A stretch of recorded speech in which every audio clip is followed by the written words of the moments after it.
Y Alemania ha recibido duras críticas desde que comenzara la guerra en Ucrania por su reticencia a la entrega de armas al ejército ucraniano. Aunque Berlín ha cambiado ya su postura y ha aumentado su apoyo a Kiev, el canciller alemán Olaf Scholz sigue considerando clave la cautela en este conflicto. 5.000 cascos, esa fue la ayuda que Alemania le ofreció a Ucrania antes de la invasión rusa. Entonces, Moscú inició la guerra. En cuestión de días, el gobierno alemán levantó la prohibición de enviar armas a zonas en conflicto con un discurso histórico.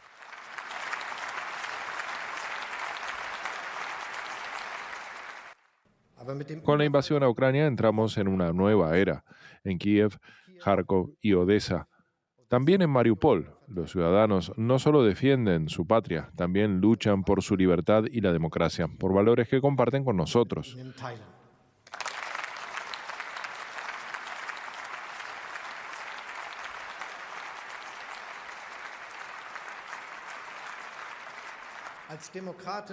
Como demócratas y como europeos estamos de su lado, en el lado correcto de la historia.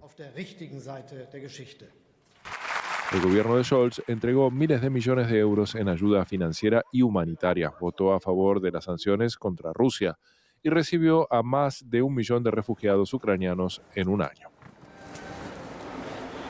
Además, aprobó la entrega de armamento como cohetes antitanques, sistemas de defensa antiaérea y vehículos blindados. Pero para muchos ucranianos esto no era suficiente. Al principio de la guerra, algunos funcionarios ucranianos consideraban muy estrechos los vínculos entre la clase política alemana y el Kremlin.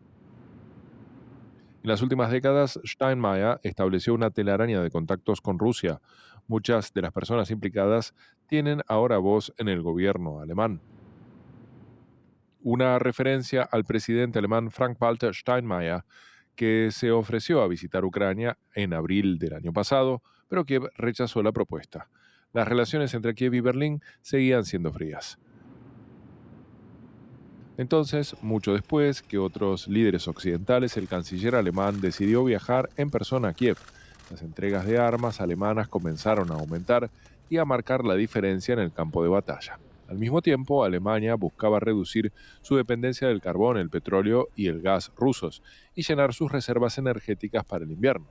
El aumento de la factura de la energía puso a prueba la voluntad de los alemanes de seguir apoyando a Ucrania. Muchos también temían que el país se viera arrastrado a la guerra. Alemania incluso se comprometió recientemente a enviar los tanques pesados que Kiev llevaba pidiéndole mucho tiempo. Así, un año después del inicio de la invasión, Berlín es hoy uno de los principales aliados de Ucrania. Y ampliamos informaciones en nuestra redacción política con nuestra compañera Laura Iglesias. Laura, hace ya un año que el canciller federal de Alemania anunció la concesión de 100.000 millones de euros al ejército alemán. ¿Ha modernizado Alemania sus tropas durante todo ese tiempo? Bueno, por ahora Alemania se ha dedicado más bien a planear cómo modernizar sus tropas, pero la tarea sigue pendiente, porque de los 100.000 millones asignados hace un año para eso, se han comprometido 30.000 millones en pedidos que todavía no se han pagado porque la industria militar todavía no ha enviado el armamento. Y con todo eso ahora el ejército alemán tiene solamente lo justo para el presente. Un ejemplo es el estado de Hessen, que allí hay 3 bases previstas para defender de inmediato el flanco este de la OTAN, si fuera necesario, y esas bases dispondrían de equipamiento al comienzo de una operación, pero luego necesitarían unos refuerzos que ahora mismo no tienen. Y allí faltan sobre todo helicópteros militares y equipos modernos para la comunicación por radio. Y es increíble, pero es cierto, hoy a veces los soldados pagan algunos aparatos de comunicación de su bolsillo. Y por todo eso el ministro alemán de Defensa ha dicho recientemente que los famosos 100.000 millones no van a ser suficientes para modernizar el ejército alemán como el ejército necesita. Bueno, ¿y cómo evoluciona el apoyo de la población alemana a los envíos de armas a Ucrania? Pues según una encuesta nacional recién encargada por la revista alemana Der Spiegel, el 63% de los encuestados cree que el gobierno alemán debería esforzarse más para impulsar negociaciones de Ucrania con Rusia. Pero eso sí, la mayoría de los consultados, el 42%, un porcentaje que sube al 47% en el oeste de Alemania, pues esa mayoría piensa que el objetivo de las negociaciones debe ser restablecer las fronteras de Ucrania antes incluso de la invasión de Crimea en 2014. Y la encuesta muestra una mayoría todavía más abrumadora ante otra pregunta.